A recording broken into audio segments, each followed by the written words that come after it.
Hello बच्चों, let us discuss this question. The question says, show that the planes 2x minus y plus 6z equals to 5 and 5x minus 2.5y plus 15z is equals to 12 are parallel. हमें क्या prove करना है कि ये दोनों planes parallel हैं.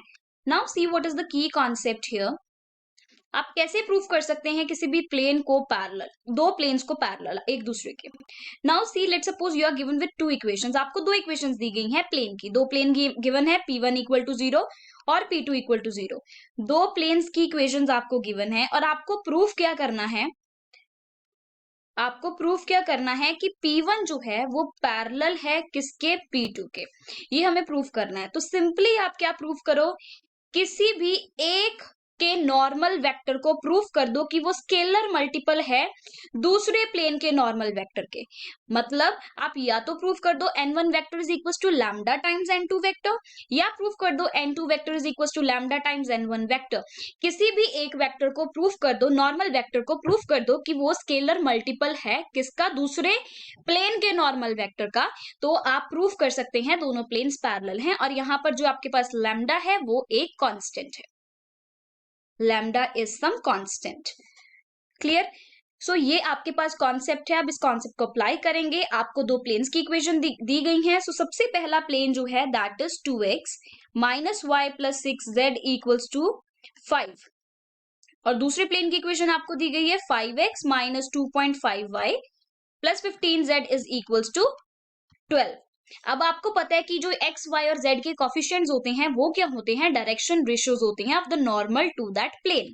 मान लीजिए अगर ये आपके पास प्लेन P1 है और ये प्लेन P2 है, तो उस केस में अगर डायरेक्शन रेशियोज की बात करें किसकी, normal to the plane P1 के, तो डायरेक्शन रेशियोज क्या दिख रही हैं आपको, 2 - 1 एंड 6. ये डायरेक्शन रेशियोज दिख रही हैं. और यहाँ पर डायरेक्शन रेशियोज क्या दिख रही हैं आपको, 5 - 2.5 एंड 15. तो यहां से आप नॉर्मल वेक्टर्स लिख सकते हैं. सो n1 वेक्टर क्या आ जाएगा आपके पास, 2i cap minus of j cap plus 6k cap, क्योंकि डायरेक्शन रेशियोज नॉर्मल वेक्टर के आपको पता है. सिमिलरली n2 वेक्टर आपके पास आ जाएगा 5i cap minus 2.5 j cap plus 15k cap. Clear. So ये हमने लिख दिया. अब आपको n1 वेक्टर और n2 वेक्टर पता है.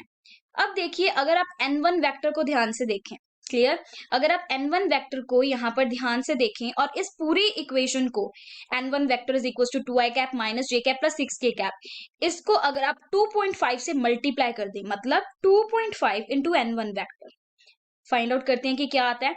सो 2.5 को 2 के साथ मल्टीप्लाई करेंगे तो क्या आएगा आपके पास, 5i cap minus 2.5 j cap plus 2.5 क्या है एक्चुअली 25/10 ही तो है, इंटू 6k कैप. सो ये क्या आपके पास 5 5 25, 5 2 10 एंड 2 3 6. सो ये कितना आ गया 15k कैप. तो इसको आप लिख सकते हैं 5i cap minus 2.5 j cap plus 15k cap. Right. So आपके पास क्या आ रहा है, 2.5 टाइम्स n1 वेक्टर किसके इक्वल आ रहा है. अब देखिए ये जो 5i cap minus 2.5 j cap plus 15k cap है, ये एक्चुअली क्या है आपके पास, n2 वेक्टर ही तो है.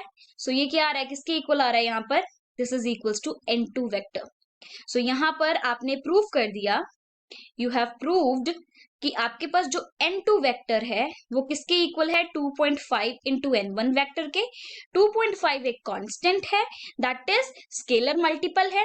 राइट. किसका, n1 वेक्टर का. n2 is a scalar multiple of n1 vector हम प्रूव कर चुके हैं. सो दैट इज वाई हम बोल सकते हैं hence P1 is parallel to P2.